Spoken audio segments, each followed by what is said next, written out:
Programme को पेश करने में ताउन कर रहे हैं। हर दिन की शुरुआत लासा ग्रीन टी से करें।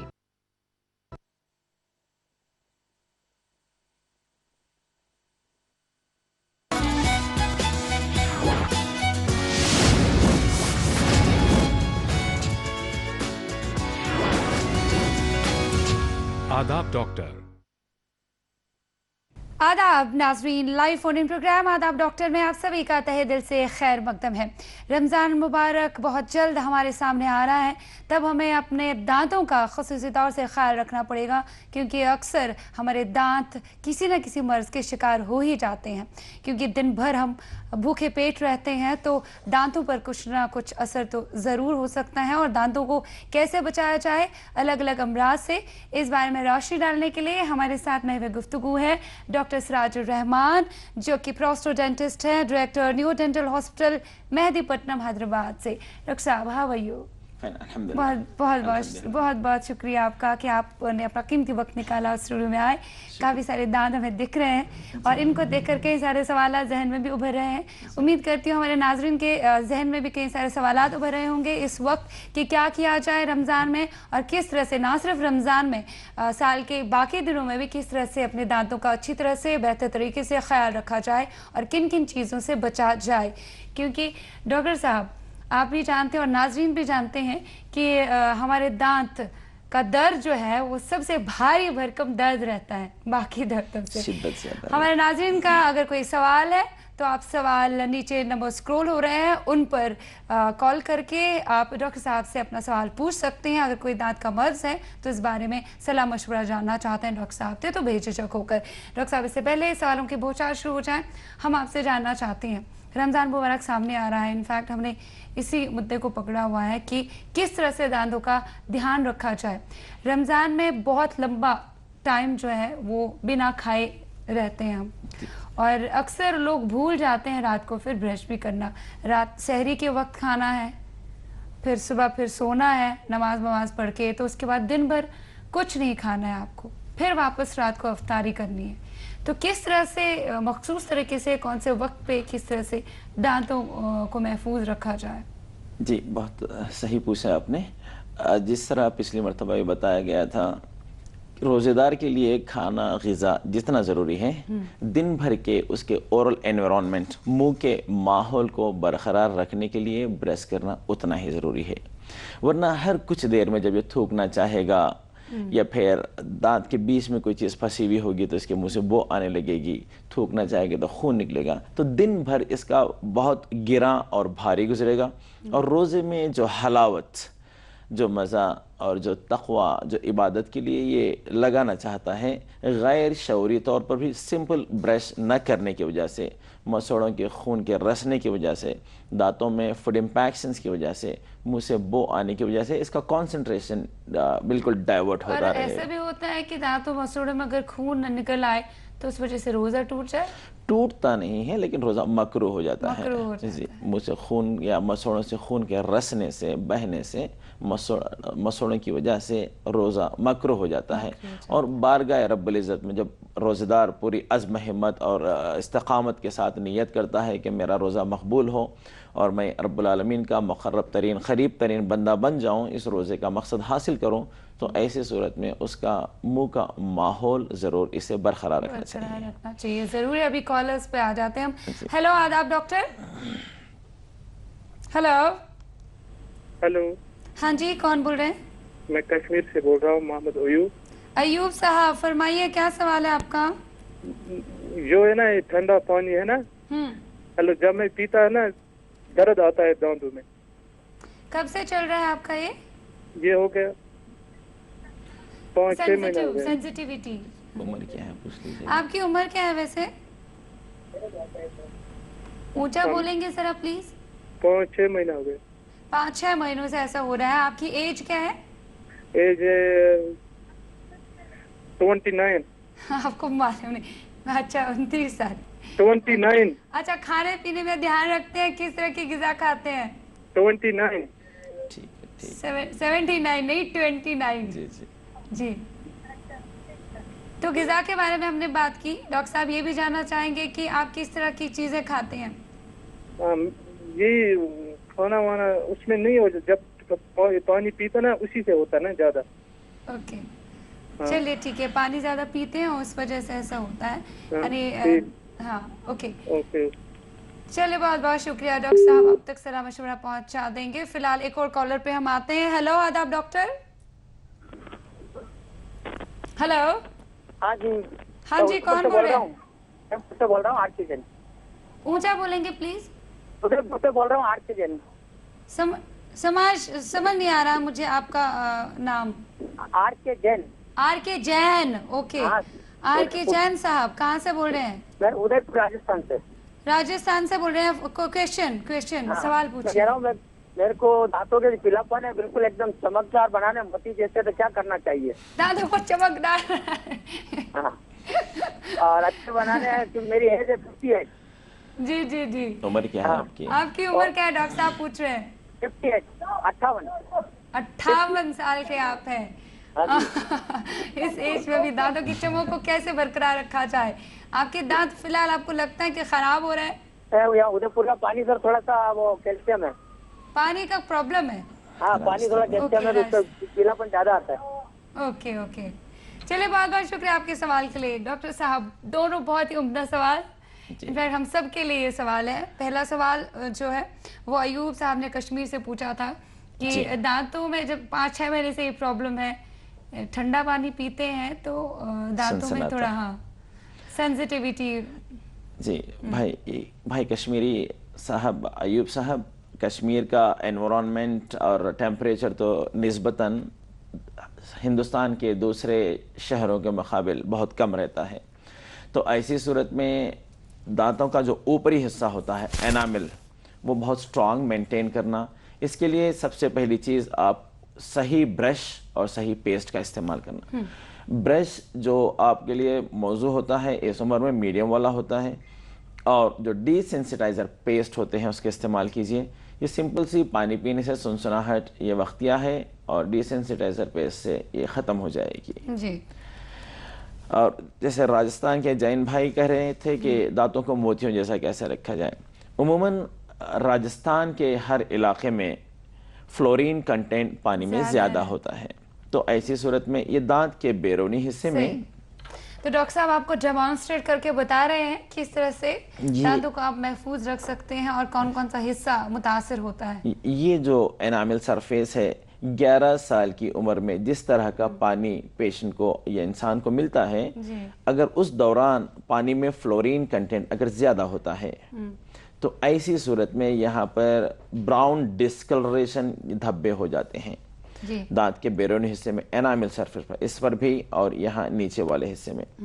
तो तब जाकर ये दांत का हिस्सा ब्राउन और मध्यम सा लगता है। शायद लोगों तक ये बात नहीं पहुंची, मुझे लगता है कि थोड़ा क्लोज अगर व्यू हम ले लें।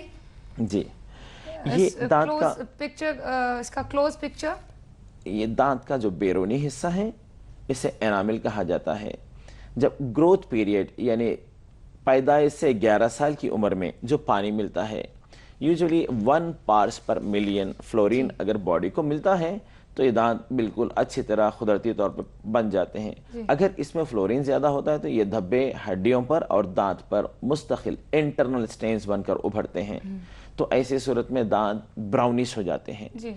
तो उसको हम अगर मोतियों जैसा करना है तो उसका बेहतरीन तरीका होता है कॉस्मेटिक करेक्शन। डॉक्टर साहब हम थोड़ा क्लोज व्यू ले लेंगे इसका कैमरा से, ताकि लोगों तक ये बात अच्छी तरीके से पहुंचे कि कौन सा हिस्सा दांतों का हम लोगों को महफूज रखना हो, क्या किया जाना चाहिए उसके लिए। इंशाल्लाह दोहरा दूं फिर मैं इसको। ये दांत का बैरूनी हिस्सा एनामिल कहलाता है। ये खूबसूरती वाला हिस्सा है जो बिल्कुल एक्सटर्नल सरफेस मोतियों जैसा, जो बिलउमूम कहा जाता है, चमकीले दांत होते हैं। तो ऐसे दांत अगर 11 साल की उम्र तक पानी में फ्लोरीन कंटेंट ज़्यादा मिलता है तो इन पर धब्बे पड़ जाते हैं जो अंदर से होते हैं। ब्रश, मशीन, स्केलिंग, ब्लीचिंग वगैरह से ये धब्बे साफ नहीं होते। तो ऐसे दांत को जो परमानेंट इंटरनल स्टेन्स होते हैं, इनको कॉस्मेटिक करेक्शन के ज़रिए से दांत अंदर से दांत के उसके ऊपर कैप पहना दिया जाता है, या फिर उन्हें ऊपर का एक परत दिया जाता है एक्सटर्नल स्टेन्स का, जिसको वेनियरिंग कहते हैं। दांत तो वैसे ही रहता है और उसके ऊपर एक परत की तरह लेयर लगा दिया जाता है, जिसको वेनियर्स कहते हैं, जिससे दांत बिल्कुल खूबसूरत मोतियों जैसे चमकीले और मुस्तकिल तौर पर लॉन्ग लास्टिंग खूबसूरत दांत होते हैं। और इसका खर्चा वगैरह भी बताना पड़ेगा आपको, कितना आता है? जैसे एक मॉडल मैं बता रहा हूँ, जो क्राउनिंग इस तरह की दांत के ऊपर के हिस्से में इस तरह का जी क्राउन लगा दिया जाता है। ये दांत जो अंदर से ब्राउनिश थे, ये लेयर को पहना दिया जाकर इसे कॉस्मेटिक करेक्शन दिया जाता है, जो बिल्कुल कुदरती दांत की तरह ही सेम साइज शेप कलर में। मतलब आम इंसान जो है वो इसे अफोर्ड कर सकता है? यूजुअली चूंकि ये मुस्तकिल इलाज होता है, कॉस्मेटिक ट्रीटमेंट है और मंजर का बहुत इम्पोर्टेंट रोल होता है। अगरचे के इलाज थोड़ा सा भारी भरकम होता है, लेकिन मुस्तकिल प्रोस्टोडोंटिस्ट इसका माहिर होता है, वो पेशेंट के साइज शेप कलर के लिहाज से उस पर क्राउनिंग डाल देता है। ओके, तो बहुत अच्छी बात आपने बताई। इनफैक्ट लोगों तक भी ये बात पहुंची कि किस तरह से अपने दांतों को चमकीला और चमकदार रखा जा सकता है। जी, और वो भी 58 साल के वो थे। बिल्कुल, तो 50, 60, 70 साल की उम्र में भी इस तरह का ट्रीटमेंट कराया जा सकता है। मसनूई दांत नहीं लगाने की जरूरत पड़ेगी, खोई हुई कुदरती खूबसूरती दोबारा बहाल की। आपने फ्लोराइड की बात की, फ्लोराइड किस कदर से हमारे दांतों को मुतासिर करता है? मतलब जैसे वो राजस्थान में है, आपने कहा फ्लोराइड की मात्रा, जहाँ ऐसा भी कहा गया है कि हैदराबाद में भी फ्लोराइड की मात्रा ज्यादा है पानी में। हैदराबाद बिलउमूम हैदराबाद के कुछ महल्ले हैं, लेकिन आंध्र प्रदेश के या तेलंगाना के थोड़े से चंद डिस्ट्रिक्ट हैं, जैसे महबूब नगर, नलगोंडा और बोधन एंड गढ़वाल, ऐसे एरियाज है जहां फ्लोरीन बोरवेल के वाटर में ज़्यादा हो जाता है। तो ऐसी सूरत में अगर पैदाइशी वक्त ही, यानी from the birth to the age of 11 to 13 years, अगर पानी में fluorine content more than 1 parts पर मिलियन होता है, तो तब ये दांतों पर मुस्तकिल धब्बे आ जाते हैं, जो बिल्कुल करेक्टिव है। Dentistry is an upcoming branch, modern technologies इस्तेमाल हो रही हैं, लेज़र ट्रीटमेंट लगाए जा रहे हैं, वेनियर्स दे रहे हैं, जिरकोनिया मटेरियल इस्तेमाल हो रहा है, बायोकम्पैटिबल मटेरियल्स बहुत ज़्यादा आगे हैं। ये बहुत सेफेस्ट ट्रीटमेंट है। और भी क्या तरीक़ेकार है दांतों को अच्छा और मजबूत रखने के लिए, उस बारे में हम फिलहाल आगे बातें करेंगे, लेकिन फिलहाल वक्त हो चला। एक और कॉलर पे आते हैं। हेलो, आदाब डॉक्टर। हेलो, हाँ जी, जरा सा ऊंचा बोलिए, कौन सा बोल रहे हैं? हेलो, हाँ जी बोलिए, मैं सुन सकती हूँ आपको। हेलो, आमिर खुसरो बात कर रहा हूँ। आमिर खुसरो साहब, कहाँ से फरमा रहे हैं आप? आंध्र प्रदेश, कर्नूल डिस्ट्रिक्ट, आदनी से बात कर रहे हैं मैडम। जी, आपका सवाल क्या है डॉक्टर साहब से? मैडम, हमारे दांत में सूजन आ गई और नसोड़े में कैसा काम करना हो, डॉक्टर सराज सर से जरा मशवरा करेंगे। उम्र क्या है? उम्र क्या है आपकी और कब से दांतों में सूजन है, मसोड़ों में तकलीफ? उम्र 20 मैडम। 20 साल के हैं आप, और कब से ये तकलीफ है आपको? ये 1 वीक हुआ मैडम। 1 वीक हुआ। डॉक्टर से राब्ता कायम किया, डॉक्टर के पास रुजू किया? नहीं करे मैडम। नहीं करे मैम। ओके, चलिए ठीक है, नहीं करे तो नहीं करे, डॉक्टर साहब सलाह मशवरा देंगे आपको। क्या तकलीफ इनकी जो है, उसका क्या तरीक़ेकार है, क्या इलाज है? एक्चुअली अमीर खुसरो साहब 20 साल की उम्र में कुदरती तौर पर अक्ल दाढ़ निकल आते हैं, जिसको विजडम टूथ या अक्ल दाढ़ या थर्ड मोलार कहा जाता है। Can we have the close look, please? हाँ जी। ये जो पिछले वाले दांत होते हैं, यहाँ इसको अक्ल दाढ़ कहा जाता है। कुदरती तौर पर ही 70% दांतों में ये क्राउन जो होता है, इसको निकलने के लिए जगह नहीं होती, तब ये जाकर टेढ़ा हो जाता है और इसके ऊपर मसोड़ा छा जाता है। तो ऐसी सूरत में कभी खाने में कोई सख्त चीज़ आ जाए या कोई फूड इम्पैक्शन हो जाए, कोई चीज़ अगर दांत और मसोड़े के बीच में फंस जाती है, तो ये खुद ब खुद सूजन की शक्ल इख्तियार करती है। और इस सूजन को सिंपल से सफाई या एंटीबायोटिक एनालिसिस कवरेज से ख़त्म किया जा सकता है। लेकिन मुस्तकिल इलाज जो होता है, इसका एक्सरे लिया जाकर ये थर्ड मोलार जो है अक्ल दाढ़, उसका size, shape and eruption path को देखकर ट्रीटमेंट प्लान डिसाइड किया जाता है। तो तब जाकर इससे सूजन से छुटकारा हमेशा के लिए। तब जाके सूजन से हमेशा छुटकारा, यानी आप अभी तक डॉक्टर के पास नहीं गए तो आपको फिल वक्त डॉक्टर के पास जाना चाहिए। जी, दवाई ले लीजिए अमीर खुसरो साहब, फिर उसके बाद एक्सरे निकाल कर उसका ट्रीटमेंट प्लान डिसाइड कर सकते हैं इंशाल्लाह। बहुत अच्छे तरीके से डिटेल वे में डॉक्टर साहब ने आप तक की बात पहुंचाई। फिलहाल वक्त हो चला डॉक्टर साहब, एक ब्रेक का लेते हैं, एक छोटा सा ब्रेक, उसके बाद हाजिर हो जाते हैं आपके सवालात के साथ। देखते रहिए लाइव फोन इन प्रोग्राम आदाब डॉक्टर।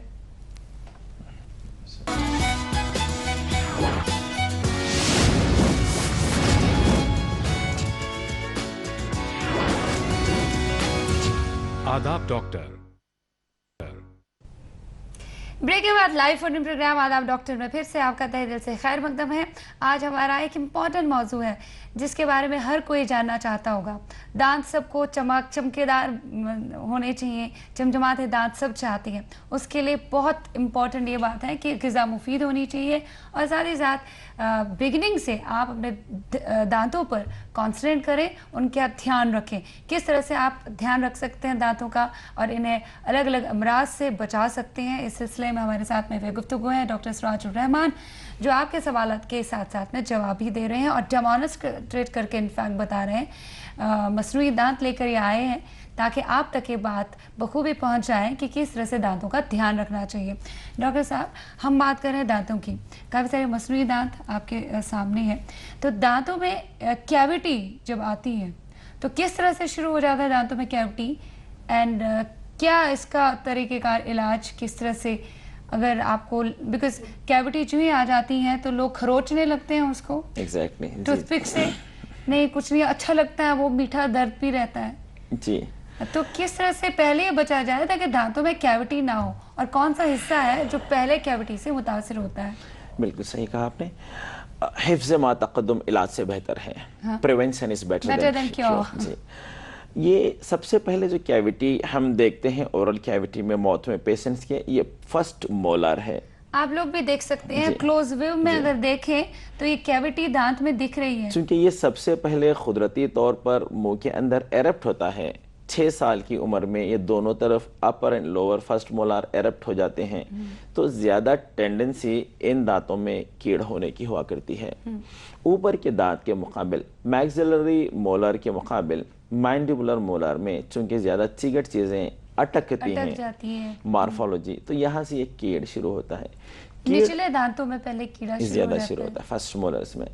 एक्चुअली ये फर्स्ट मोलर्स में जो कीड़ ये काले धब्बे की शक्ल में होता है। शुरू में ये सिर्फ सिंपल सा ब्लैक स्पॉट होता है, धीरे धीरे उस पर अगर तवज्जो न दी जाए तो वहां पर फूड इम्पैक्शन शुरू हो जाता है। हाँ, तो खाना मतलब फंस जाता है, खाने वाली अशिया, चूंकि ये डेप्थ बढ़ जाती है, इसकी गहराई और गहराई बढ़ जाती है, तब वहाँ फूड इम्पैक्शन शुरू हो जाता है। तब जाकर ये दांतों के डॉक्टर से रुजू होते हैं। अगर इतने पर भी रुजू हो जाए, सिंपल से फिलिंग, वो कीड़ वाला हिस्सा साफ कर दिया जाता है।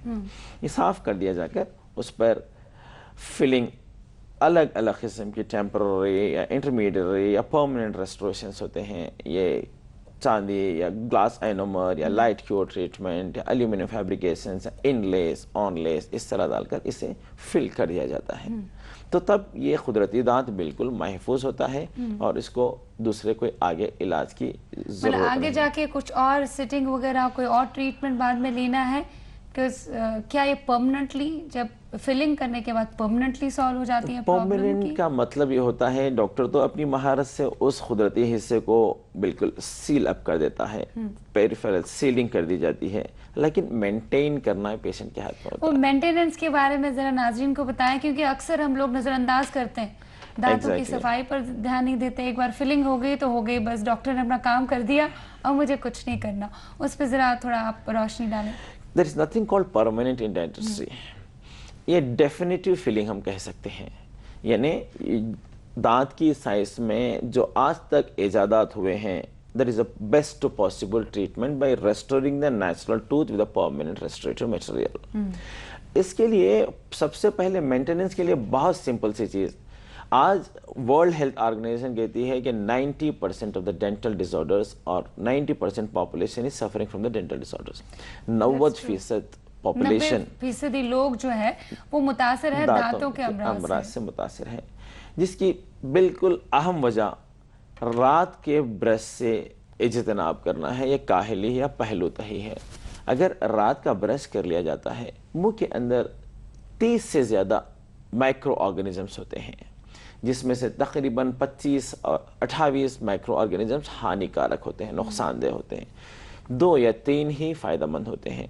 तो ये माइक्रो ऑर्गेनिज्म जब रात भर पेशेंट का मुंह बंद रहता है, इस तरह जब बंद रहता है तो ओरल कैविटी पूरी एयर सील होती है जी।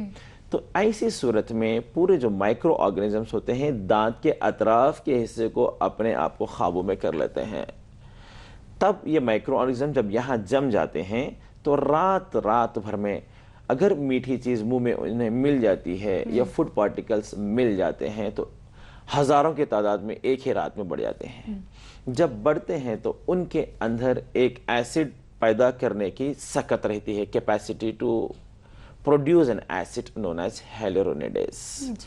वो एसिड दांत के एनामिल सरफेस को गला देती है। That is called the demineralization of the enamel surface. अगर ये हिस्सा अगर डीमिनरलाइज हो जाता है तो काले धब्बे की शिकल से शुरुआत होती है, उसके बाद डेंटिन तक पहुंचता है। फिर अगर इस पर भी नेग्लेक्ट कर दिया जाए, अगर उस पर एहतियात न किए जाए, इलाज न करवाया जाए तो ये नीचे जड़ तक पहुंच जाता है, पूरे दांत को खराब कर देता है। तब रूट कैनाल की नौबत आती है। बेहतर यही है कि पहले ही हम पकड़ पाए इसको, इनिशियली हाँ। इसको हम सिंपल सी फिलिंग के जरिए से बड़े पेनफुल इलाज, रूट कैनाल ट्रीटमेंट या पल्पेक्टमी या पल्पोटमी या पल्प रिसेक्शन वगैरह से हम बिल्कुल छुटकारा हासिल करके कुदरती दांत को बरकरार रखते हुए खाने पीने में अच्छी ग़िज़ाएं खाएं और मुफीद ग़िज़ाएं खाएं। इनफैक्ट आगे हम इस बारे में भी बात करेंगे डॉक्टर साहब, आप भी रोशनी डालेंगे कि अक्सर दांतों में जब दर्द होता है तो घर की कई सारी चीज़ों का हम इस्तेमाल में लाते हैं, लौंग रखते हैं यानी दर्द ठीक हो जाएगा, लेकिन डॉक्टर की तरफ रुजू नहीं करेंगे। इस बारे में हम बाद में बात करेंगे। फिलहाल कॉलर पे आ जाते हैं। हेलो, आदाब डॉक्टर। हेलो, हाँ जी, जरा सा ऊंचा बोलेंगे। और कौन बोल रहे हैं? जी मैं हसन। आपका सवाल हम कैसे सुन पाएंगे अगर आप धीमी आवाज में बात करेंगे? थोड़ा ऊंचा बोलेंगे। मैं हसन बोल रही हूँ संभल से। जी संभल से। कमाल सिद्दीकी। जी सर। जी मैडम। हाँ, कमाल सिद्दीकी, ऊंचा बोलिए। जी कहाँ से बोल रहे हैं? मैं जिला संभल, यूपी से।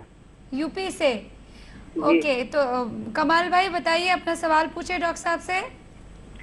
जी वो मैडम जी हमारे दांत खराब हो रहा है, मालूम नहीं क्यों। इसी वजह से आपकी आवाज थोड़ी कम आ रही है हम तक। हाँ जी, दांत कब से खराब है? जी कब से दांतों में तकलीफ है? तकलीफ ऐसे ही है, 5-6 साल हो गए। 6 साल हो गए, अभी तक तकलीफ को लिए चल रहे हैं आप? नहीं, मैं आप मतलब 6-7 दाने जो है खराब हो गई बिल्कुल। अब मैं बिल्कुल सफाई रखता हूँ तो फिर भी हो रही। फिर भी हो गई? किस तरह की तकलीफ है? मतलब वो गल जाती हैं, काली पड़ जाती हैं। वही मतलब कैविटी वगैरह। हाँ, तो आप अभी सफाई रखते हैं। और साथ में बताइए मुझे, आपकी एज क्या है? जी मेरी 19 साल। 19 साल? जी 19 साल से 7 साल से आपको प्रॉब्लम है। आप सिगरेट वगैरह पीते हैं, तंबाकू वगैरह या फिर गुटखा पान? नहीं, कुछ नहीं मैडम, कुछ नहीं। अभी तकलीफ। चलिए, नहीं खाता हूँ। पान वगैरह तो चबाते होंगे कभी कभार? नहीं, कुछ नहीं, कभी कुछ नहीं। पक्का श्योर बोल रहे हैं? जी श्योर है ना? सच बोल रहे हैं? सच कहोगे तभी डॉक्टर साहब सलाह मशवरा सही से दे पाएंगे ना। सच बोलना है, झूठ बोलने से क्या फायदा। ठीक है, चलिए, बहुत बहुत शुक्रिया। एक और कॉलर पे आता है। हेलो, आदाब डॉक्टर। हेलो हेलो, अस्सलाम वालेकुम। वालेकुम अस्सलाम, कौन बोल रहे हैं? मैं अमीना भी बात कर रही हूँ, करनूल से। अमीना, करनूल से। अमीना, सवाल पूछिए और साथ में अपनी एज भी बताइए। मुझसे मेरी एज 18 ईयर्स है। 18 ईयर्स? हाँ। क्या दांतों में तकलीफ है? मेरे राइट मोलार में वो 4 टीथ रहते हैं ना, वो इसमें से एक चला गया है और उस दांत में बहुत दर्द है और सूजन है। सूजन है? कब से सूजन है? 2 डेज हुआ। और डॉक्टर साहब आप कुछ पूछना चाहेंगे इनसे? नहीं, ठीक है। हेलो। और बस ये जानना चाहते हैं आप, दवाई वगैरह खा रही हैं आप? हाँ, मैंने टैबलेट्स लिए हैं। हाँ, फिर भी दर्द कम नहीं हुआ। ओके, आप मुस्तकिल तौर से ब्रश वगैरह करती हैं? हाँ करती हूँ ब्रश। 2 टाइम? हाँ 2 टाइम। चॉकलेट ज्यादा खाती हैं? क्या बोले? चॉकलेट स्वीट ज्यादा खाती हैं? हाँ चॉकलेट ज्यादा खाती हूँ। बस ये जानना था। बहुत बहुत शुक्रिया। डॉक्टर साहब, क्या कहना चाहेंगे आप? इससे पहले जो सवाल था, जिनका ये कहना था कि कई सालों से 7 सालों से दांतों में तकलीफ है, 19 साल के हैं, दांतों में तकलीफ है, कैविटी है, कहते हैं काला काला हो गया, लेकिन अब ध्यान रख रहा हूँ, डॉक्टर के पास रजू नहीं किया। क्या कहना चाहते हैं ऐसे लोगों को? जैसे आप कह रहे हैं, जैसे मैं बताया भी हूँ, अक्सर दांतों की 90% बीमारियां रात का ब्रश न करने की वजह से होती है। आपकी उम्र बिल्कुल 19 साल है, 5 साल से आप दांत के दर्द से परेशान हैं, यानी 12 साल की उम्र से ही आपने ब्रश करना बिल्कुल ध्यान नहीं दिया। इसके लिए आप ज़्यादा लंबा चौड़ा जवाब नहीं मिल सकता। आप उसको दांत कीड़ खाए हैं, दांतों के डॉक्टर से रुजू होकर सही इलाज करवा लीजिए। ब्रश करने का सही तरीका वो बता देता है, और जो कुछ बच्चे कुछ कुदरती दांत हैं उनकी हिफाजत कर लीजिएगा। डॉक्टर साहब, ब्रश करने का क्या तरीका है? ये तरीक़ाकार आप जरा हमें डेमोन्स्ट्रेट कर बताएं। हो सकता है वो बंदा जो है 7 साल से डॉक्टर के पास नहीं गया। आई डोंट थिंक सो अब जाके वो डॉक्टर के पास जाएगा। बेहतर है आप सलाह मशवरा दीजिए। इससे पहले भी हम कई मौका बताएं, ये ब्रश जो होता है, उमूमन ब्रश का इंतखाब बहुत इंपॉर्टेंट रोल अदा करता है। और ब्रश पर जब पेस्ट लिया जाता है, इस कोने से इस कोने तक, प्रॉक्सिमल से डिस्टल एंड तक, ये पेस्ट को लेकर उंगली से इसके अंदर दबा दिया जाता है। ब्रश करने के बेहिसाब टेक्निक है, लेकिन मैं सिर्फ आपको बेक्स टेक्निक बता रहा हूँ। ये ऊपर के दांत जब साफ करते हैं, हमने पेस्ट को अंदर दबा लिया। ऊपर के दांत जब आप साफ करते हैं, मसूड़े और दांत के बीच में इस ब्रश को रखकर 45 डिग्री 45 डिग्री एंगुलेशन से above downwards towards the path of eruption, इस तरह ब्रश किया जाता है। ऊपर से नीचे की तरफ, ऊपर से नीचे की तरफ, सामने से पीछे। और नीचे के दांत जब ब्रश किए जाते हैं, नीचे से दांत और मसौड़े के बीच में रखकर नीचे से ऊपर की तरफ, नीचे से ऊपर की तरफ, नीचे से ऊपर की तरफ ब्रश किया जाता है। दांत के अंदरूनी हिस्से में इस तरह ब्रश को आगे पीछे 3 या 4 मरतबा फॉरवर्ड एंड बैकवर्ड स्ट्रोक दिया जाता है। डॉक्टर साहब आप स्लोली दिखा रहे हैं, इतनी स्लोली से? नहीं, ये आपको मूवमेंट्स बता रहा हूँ। और इधर भी इस तरह हम आगे पीछे बहुत तेज भी कर सकते हैं, लेकिन जितना आप स्लो करेंगे ब्रशेस वहाँ अंदर तक पहुँचेंगे। और पीछे के दांत भी बिलो अपवर्ड्स ब्रश किया जाए। और सामने का हिस्सा ये जो रहता है, यहाँ 45 डिग्री एंगुलेशन में रखकर फॉरवर्ड स्ट्रोक किया जाता है। इस तरह आगे खींचा जाता है, आगे खींचा जाता है। उमूमन ये लोग ये समझते हैं कि इस तरह आगे खींचने से दांतों के बीच में सांत पैदा हो जाती है और दांत में स्पेसिंग हो जाती है या चौक आगे निकलता है। ऐसा कुछ नहीं है।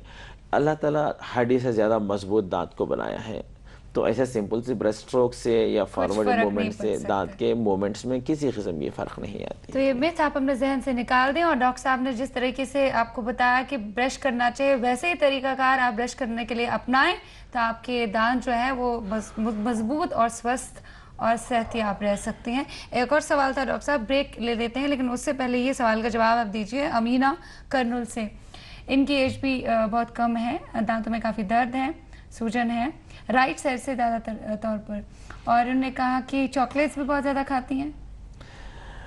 दांत में दर्द जो है 2 दिन से दवाई इस्तेमाल कर रहे हैं, कम नहीं हो रहा है। उमूमन एंटीबायोटिक एनाल्जेसिक्स अपना असर बताने के लिए 2 से 3 दिन लेते हैं, और हर एंटीबायोटिक डोज पर पहले या सेकंड डोज पर सूजन रिलेटिवली बढ़ती है।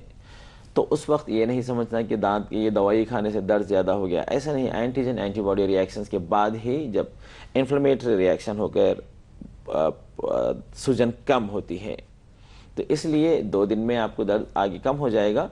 लेकिन दांतों के डॉक्टर से रुजू होकर, चूँकि 18 साल की उम्र है, अकलदाड़ आने की उम्र है, एक्सरे लेकर अगर ये अकलदाड़ का प्रॉब्लम है तो उसको सॉल्व करवा लीजिए। जी फिलहाल डॉक्टर साहब ब्रेक का वक्त लेते हैं, एक छोटा सा वक्फा, उसके बाद हाजिर हो जाते हैं आपके और भी सवालात के साथ। आज का हमारा मौजू है दांतों के अमराज और इससे बचने के क्या क्या तदाबीर किए जाएं। देखते रहिए लाइव फोन इन प्रोग्राम आदाब doctor.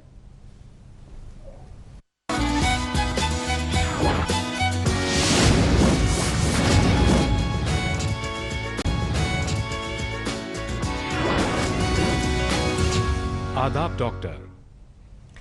Live phone in programme में ब्रेक के बाद आपका फिर से तहे दिल से खैर मकदम है। आज का हमारा मौजू है वो मौजू जो हर एक का फेवरेट मौजू है, यानी हम बात कर रहे हैं दांतों के अमराज की। आगे माह रमज़ान भी आने वाला है, किस तरह से अपने दांतों को महफूज रखा जाए, बचाया जाए मुख्तलिफ अमराज से, और कब कब और किस वक्त पे कौन सा तरीक़ाकार है सही ब्रश करने का, और किस वक्त पे दांतों को ब्रश किया जाए, दांतों को बचाया जाए और दांतों में सूजन ना हो, दांतों में दर्द ना हो, रूट क्लानिंग तक पहुंचने की नौबत ना आए और कैविटी तक पहुंचने की नौबत ना आए। इन सारी सवालात पर हम रोशनी डाल रहे हैं और आपके सवालात के जवाब भी डॉक्टर साहब दे रहे हैं। हमारे साथ डॉक्टर साहब जुड़े हैं, doctor Sirajur Rahman, specialist ENT specialist. Anyways doctor साहब पहले एक कॉल ले लेते हैं हम। हेलो, आदाब डॉक्टर। हेलो हेलो, आदाब डॉक्टर। आदाब डॉक्टर, कौन बोल रही हैं? जी हम फातिमा बोल रहे हैं हैदराबाद से। फातिमा हैदराबाद से। फातिमा फरमाइए। हाँ जी, एक्चुअली मेरे ना दांत में ना कैविटी है और बहुत दर्द भी होता है मुझे। कब से कैविटी है आपको नजर में आई? 3 महीने से है। डॉक्टर के पास रुजू किया आपने? जी अभी तक तो नहीं है। बस ऐसे दर्द सह रहे हैं आप? हाँ जी, मतलब कुछ थोड़ा ही है, ज्यादा नहीं है। तो मतलब कोई घरेलू इलाज वगैरह कर रही हैं आप? हाँ जी, घरेलू इलाज, घरेलू नुस्खा अपना रही हैं क्या? ऐसा तो कुछ नहीं है, बस 2 टाइम ब्रश करती हूँ डेली। ओके। हाँ, और मुझे ना दांतों में ब्रेसेस भी डलवाने, तो इसके बारे में मुझे पूछना था। अच्छा, आपके दांत थोड़ा बाहर की तरफ है? हाँ, उभरे हुए दांत। ठीक है, ओके। एज पूछना चाहते हैं डॉक्टर साहब? I am 23 years old ma'am. 23 years old? या। चलिए, बहुत बहुत शुक्रिया डॉक्टर साहब। 23 इयर्स ओल्ड, ब्रेसेस पहना चाहती हैं एंड दांतों में तकलीफ भी है, कैविटी है। जी, इट इज़ पॉसिबल। दांत में जो कैविटी है, जो दर्द अभी ज़्यादा शिद्दत की शिकल इख्तियार नहीं किया है, तो ऐसे सूरत में जैसा कि पहले बताया गया, मॉडल के ज़रिए से सिंपल से फिलिंग करवा लें। फिलिंग करवा कर दर्द से छुटकारा हासिल करते हुए कुदरती दांत की हिफाजत करवा लें। और जहाँ तक ये प्रोक्लाइन टीथ है या दांत आगे हटे हुए हैं या चौक आगे महसूस हो रहा है, जिसके लिए लेटेस्ट डिवाइसेस आए हैं, straight wire technique, invisible technique और कॉम्पैक्ट टेक्निक। ये टेक्निक्स के ज़रिए से ये टेढ़े तिरछे दांतों को कम अरसे में लेस नंबर ऑफ सिटिंग्स के ज़रिए से दोबारा उसे पीछे किया जा सकता है। पेनलेस प्रोसीजर होता है, नहीं दिखता है और टाइम कम लगता है। हाँ, कुछ लोगों के दिख रहे हैं वो जो उन्होंने वायर्स वगैरह लगाई हुई है, वो ज़माना चला गया क्या? आज नई टेक्निक्स कुछ आई हैं? नई टेक्निक्स आई हैं जहाँ पर दांत के ये बैरूनी हिस्सा जो होता है, इसमें एक कंपोजिट मटेरियल या सेरामिक के ब्रेसेस लगाए जाते हैं। या और टेक्निक्स आई हैं जहाँ दांत के अंदर के हिस्से से भी लगाई जाती हैं।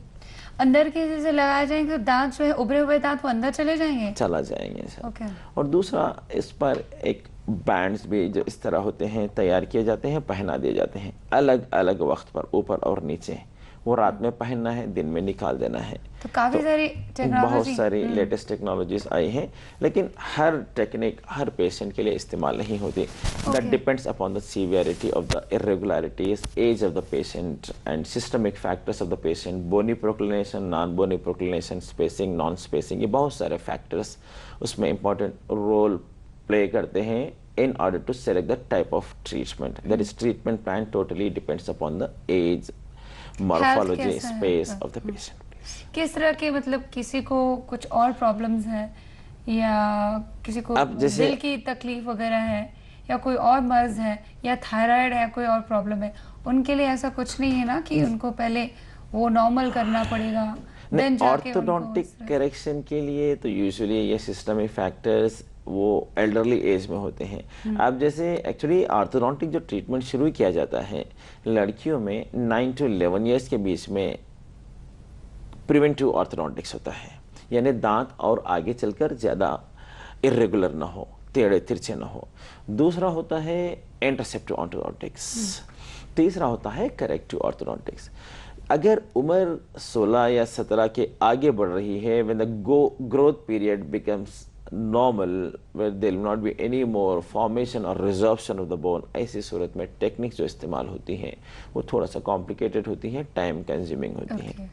अगर ग्रोथ पीरियड में सिंपल सी स्पेसिंग है तो पेशेंट के सांदों को बंद कर दिया जाता है और बहुत आसानी के तरीके से कम अरसे में, और वो अप्लायंस निकालने के बाद भी लॉन्ग लास्टिंग होती है। जी, ये हाँ, सही अगर है। एज बढ़ती है तब से तो हमको टाइप ऑफ टेक्निक्स इस्तेमाल चेंज करनी करना, पड़ती और है, टाइम अलग-अलग टेकन विल बी मोर होता है। ओके, अच्छा, एक और बात यहाँ पे मेरे जहन में आ गई कि दांतों में अगर कोई तकलीफ है, दांतों में कैविटी है या फिर दांत के मसूड़े जो हैं वो डैमेज हुए हैं, तो क्या ये आपका ओरल कैंसर इससे हो सकता है या कैंसरस है वगैरह? बहुत important question. Recently world heart day मनाया गया, आलमी यौम दिल, और ओरल कैंसर डे मनाया गया, वर्ल्ड कैंसर डे मनाया गया। जी। ये एक्चुअली लोग बिलउमूम ये समझते हैं कि दांतों की बीमारियां सिर्फ दांत तक, मुंह तक महदूद रहते हैं। ना, ये दांत की बीमारी जो होती है, डेंटल इन्फेक्शन, जिसे हम फोकई ऑफ इन्फेक्शन कहते हैं, ये खून के सर्कुलेशन के ज़रिए से जिस्म के पूरे बॉडी में घूमती हैं। और ये दांतों की बीमारियां, सबसे अहम जो डिजीज़ होती है कल्ब पर हमला, हार्ट अटैक, जिसे सब एक्यूट बैक्टीरियल एंडोकार्डाइटिस कहा जाता है। तो ये दांतों की बीमारियों को दांतों तक महदूद रखना, महदूद समझना, ये बिल्कुल गलत फहमी है। और खुसूसन जो पेशेंट्स दिल के मर्ज से मुब्तला हैं, या दिमाग के अमराज के मुब्तला हैं, या किडनी के अमराज के मुब्तला हैं, या आँखों का ऑपरेशन करवाए हैं, ऐसे मरीजों को तो ओरल एनवायरनमेंट, मुंह के माहौल को बिल्कुल सेहतमंद रखना बेहद ज़रूरी होता है। वरना ये छोटा सा इन्फेक्शन खून के ज़रिए से दिल के उस मकाम पर पहुंचता है जहां वॉल डाला गया है, और वो लोकल फैक्टर को एग्रीवेट करते हुए जो खून की बहाव का रास्ता बढ़ाया गया है उसे फिर से महदूद कर देता है। That is called the recurrence of the aggravate the factors where there is a prosthetic mitral valve has placed. Oh God, तो हम लोगों को इनफैक्ट मेरे तो गूज़बम्स आ गए डॉक्टर साहब ये सुन के कि दांतों को अगर आप सही वक्त पर ध्यान ना दें या इनका इलाज मुमकिन ना बना पाएं तो दिल के अमराज के आप शिकार हो सकते हैं और भी कई सारी बीमारियों में मुब्तला हो सकते हैं। तो सबसे इम्पोर्टेंट है कि अपने दांतों की हिफाजत करें, इनकी देखभाल सही तरीके से करें। डॉक्टर साहब फिलहाल एक और कॉलर पे हम आते हैं। हेलो, आदाब डॉक्टर। हाँ जी, नाता डॉक्टर। हाँ जी, कौन बोल रहे हैं? जी, मैं मेहताब आलम बोल रहा हूँ। मेहताब आलम कहाँ से बोल रहे हैं? यूपी बहराइच से। यूपी से। मेहताब आलम, अपनी एज बताए सबसे पहले और सवाल पूछिए उसके बाद। जी, 25 साल। 25 साल, जी। ओके, आपका सवाल क्या है? मैम, मेरे दांतों में प्रॉब्लम्स है। मेरा एक दांत है चौबड़ का, जो होता नहीं है लास्ट वाला। हेलो, कब से प्रॉब्लम है? ये प्रॉब्लम तो काफी साल से, 3-4 साल हो गए। ये दांत बिल्कुल पेड़ खा चुके हैं। इनमें कैविटी जो होती है काली वाली, बहुत सारी जमी हुई है। आपके दांतों में कैविटी है? आप ऊंचा बोलेंगे डॉक्टर साहब भी सुन पाएंगे आपका क्वेश्चन। हेलो। हाँ जी। जी, मतलब मेरे दांतों में कैविटीज जमी हुई है, ब्लैक वाली जी। तो मेरे दांत कच्चे कैटेगरी के हैं। कितने दांतों में कैविटी है? एक दांत में, बाकी 2 दांत में निकलवा चुका। ओके ओके, मतलब जिस दांत में कैविटी है आपने निकलवाया ऑलरेडी दांत? जी हाँ। अब कितने दांत निकलवाए आपने कैविटी के शिकार होने के बाद? 2 दांत में निकलवा चुका। मतलब मेरे दांतों में कीड़े बहुत जल्दी लग जाते हैं। दांतों में कीड़े लग जाते हैं आपके बहुत जल्दी। और गिजा पे आप ध्यान देते हैं? किस तरह का आहार खाते हैं? गिजा पे मैं ध्यान देता हूँ, बहुत मीठा बहुत कम खाता हूँ, और ब्रश वगैरह सेंसिटिव ब्रश करता हूँ। मानना तो पड़ेगा सच। एनीवेज, बहुत बहुत शुक्रिया। इसका जवाब अब बाद में देंगे, थोड़ा इसका जवाब हमें थोड़ा तफसीली तौर पर देना पड़ेगा। और फिलहाल वक्फा लेते हैं, एक छोटे से वक्फे के बाद हाजिर हो जाते हैं और भी बातों के साथ। देखते रहिए लाइव फूड इन प्रोग्राम आदाब डॉक्टर।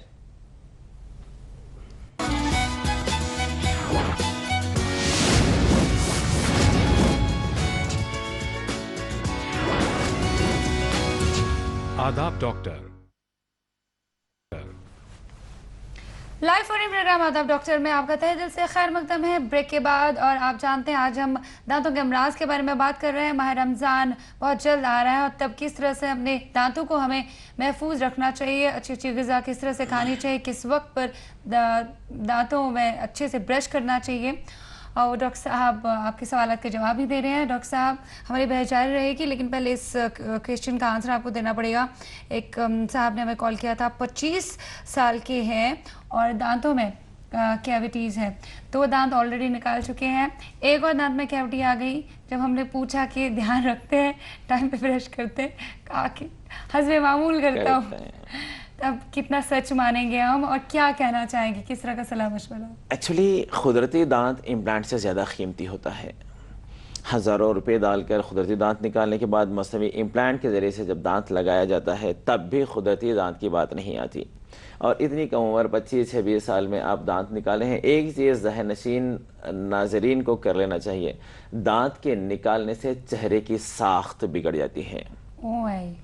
दांत जब निकाला जाता है तो दांत के अतराफ जो हड्डी होती है, मसलन अगर इस तरह का दांत निकाल दिया गया तो यहाँ की जो अतराफ आलुलार बोन जो होती है, दांत के साथ साथ वो हड्डी भी गलने लगती है।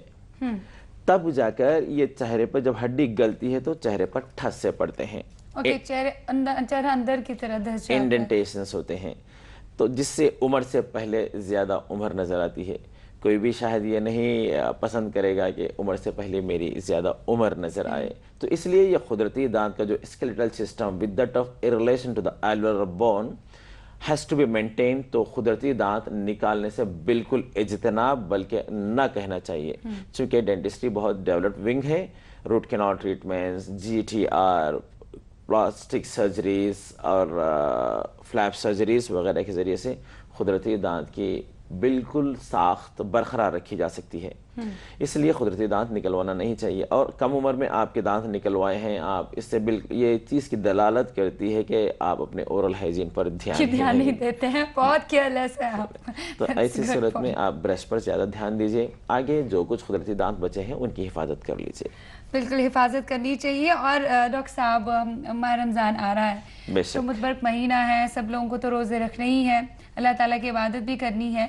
और कौन सा मखसूस वक्त है जब आपको दांतों में ब्रश करना चाहिए? मॉर्निंग, इवनिंग, किस तरह? इफ्तार के टाइम कौन सा वक्त, या सहरी के टाइम कौन सा वक्त? और साथ ही साथ किस तरह की ग़िज़ाएँ खाई जाएँ तब आपका ओरल हाइजीन जो है वो बरकरार रहे माह रमज़ान में? जबकि अक्सर देखा गया माह रमज़ान में दिन के औकात में मुंह से वो आने लगती है आपको। सो ये बताइए तफसीली तौर पे, क्योंकि वक्त भी कम है। जी, सबसे पहले मैं रब्बुल आलमीन की बारगाह में ये दुआ करूँगा, जैसा कि अल्लाह के रसूल सल्लल्लाहु अलैहि वसल्लम दुआ किया करते थे, अल्लाहुम्मा बारिक ली शाबान व बल्लिग़ रमज़ान। अल्लाह हमें शाबान की बरकतें और रमज़ान का महीना नसीब फरमा। अल्लाह ताला आपको और हमको सबको रमज़ान का महीना नसीब फरमाए। और इसमें मामूली सी एहतियातें जो उमूमन मरीज़ हमारे पास आकर शिकायत करते हैं, डॉक्टर साहब बसोड़ों से खून जा रहा है, मुंह से बदबू आ रही है, वज़ू करते हैं तो खून निकलता है जिससे हमको मकरूह होती है, कराहियत महसूस होती है। ये तमाम चीज़ों का बिल्कुल आसान सा हल वो ये कि आप सहर के बाद, जब अभी रोज़े का सहर का वक्त रहता है, उसी दौरान आप ब्रश को पेस्ट लगाकर अच्छी तरह ब्रश कर लीजिएगा। उसके बाद आप डिसेंसिटाइजर पेस्ट या मसोड़ों के मसाज के छोटे से ट्यूब मिलते हैं, कतरे मिलते हैं, वो उंगली पर 3 या 5 कतरे लेकर मसोड़ों को अच्छी तरह आगे पीछे अंदर बाहर मसाज कर लीजिएगा। उसके बाद थूक दीजिए।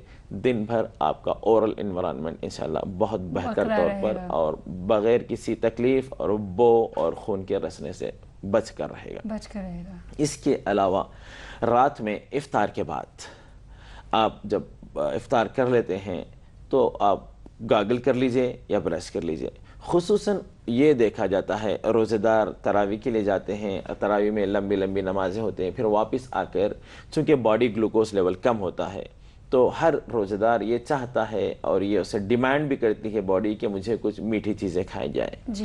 तो मीठी चीज़ें खाकर बग़ैर ब्रश करके जब सो जाते हैं तो तब ये रात में फिर से मसोड़ों की सूजन का एक फ्लोरा मेंटेन किया जाता है, हामिल बन जाता है। बहुत बहुत शुक्रिया डॉक्टर साहब, इतने मुफीद मशवरे आपने अपने नाज़रीन तक पहुँचाए। आपका बहुत बहुत शुक्रिया, आपने कीमती वक्त निकाला और बहुत विस्तार तरीके से लोगों तक जानकारी पहुँचाई। एनीवेज, फिलहाल वक्त हो चला है कि हम आपसे अलविदा कहें इस उम्मीद के साथ कि अगले हफ्ते आदाब डॉक्टर में नए मर्ज़ को लेकर हाजिर हो जाएंगे और साथ ही साथ उसका इलाज कैसे मुहैया किया जाए, कैसे फराहम हो। फिलहाल वक्त हो चला है आपसे इजाज़त लेने का। खुदा हाफिज़, अपना ध्यान रखिएगा, अपना ख्याल रखिएगा। जैसे मैं हमेशा कहती हूँ, जान है तो जहान है, because you are what you eat and you are what you think. खुदा हाफिज। माशाल्लाह। हमारा पता है आदाब doctor, ETV Urdu, Ramoji film city, Hyderabad 501512। हमारा ईमेल एड्रेस है responseurdu@etv.co.in। इस प्रोग्राम को पेश करने में ताउन किया